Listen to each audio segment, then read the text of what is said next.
Thank you, Chairman Brady and the committee for... It's Brophy, if you like. You can pronounce my name, too. Oh, no. We'll be even.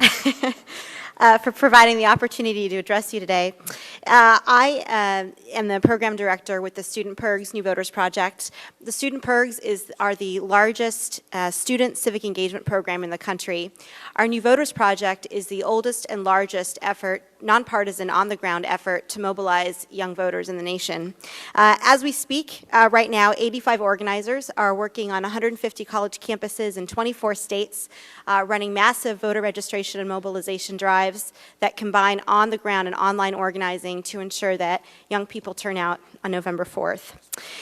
Young voter participation is essential to our democracy, and recognizing that in 1972, Americans granted young Americans between the ages of 18 and 21 the ability to vote. Immediately subsequent to that decision, young voter rates actually went on the decline for several decades. But the great news is that in recent elections, young voter turnout is on the rise. And in fact, in 2004, young voter turnout increased by 11%, which was triple the increase rate of the general population.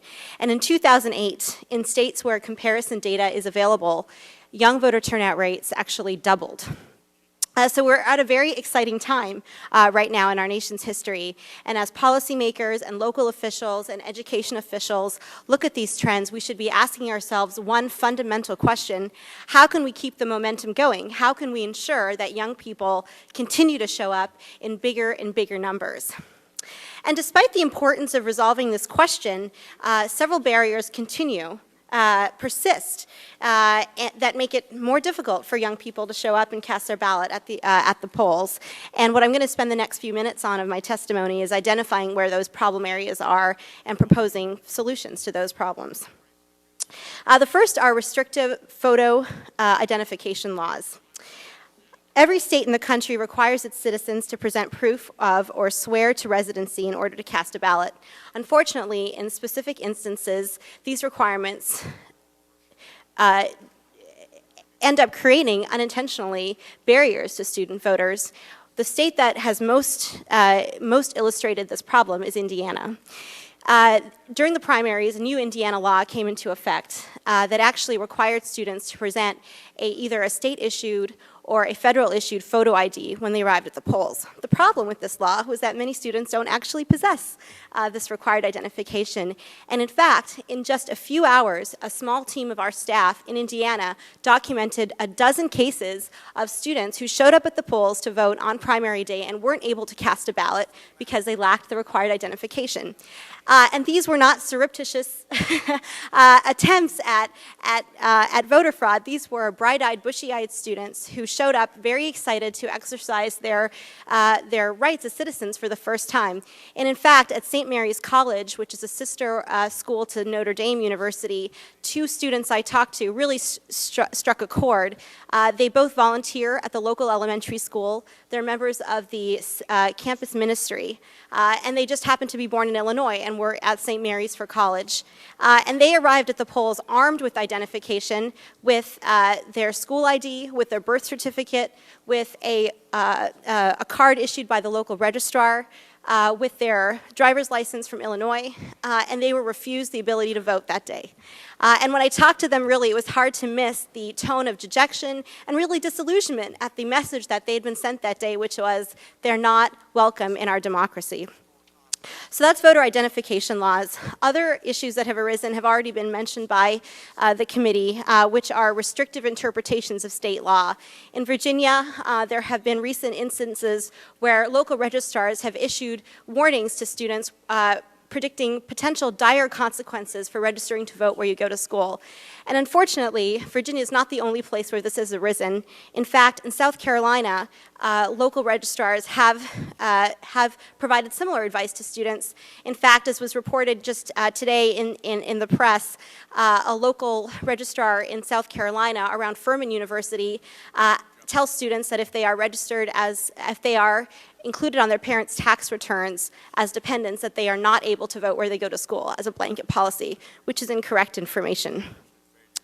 To prevent a repeat of the Virginia Tech incident and similar incidents across the country, states should withdraw confusing and restrictive guidance for student voters that are subject to gross misinterpretation at the local level and lead to enormous barriers to student voting. And the final challenge to student voters that I'd like to talk about today is inadequate voting infrastructure. As has already been mentioned today, we anticipate very large increases in youth turnout on November 4th. It's very exciting for democracy, and if you just look at the turnout in 2008 in the primaries, you get a sense of how big this might be. In Ohio, for example, all 88 counties in the state had turnouts in the 2008 primaries that were greater than 70% of the turnout in the 2004 general elections. That means that the turnout in the primaries was approaching the turnout in the general elections from the previous cycle, and the national average the historical average is usually only 30%. So if registrars are looking at their numbers and just trying to figure out what resources they should have, if they're trying to figure out how many poll workers they should have, how many ballots they should order, how many voting machines they have, if they just look at the 2004 numbers and increase it by 10 or 20 or 30%, we're worried that we're going to see massive shortages across the country, especially in student-dominated precincts, where I think we'll see even greater increases. So it's absolutely essential for local officials to anticipate these increases. And then finally, under the infrastructure category, really we should see an increase in the number of on-campus polling places that are placed at institutes of higher education across the country. On-campus polling places make it easier for students to vote. They ease the burden on off-campus polling places, and most importantly, they help the universities themselves fulfill the educational mission of the campus by providing students with the ability to have their first lesson in civic education. So in conclusion, again, I'd like to thank the committee for holding this hearing, for looking into this important issue.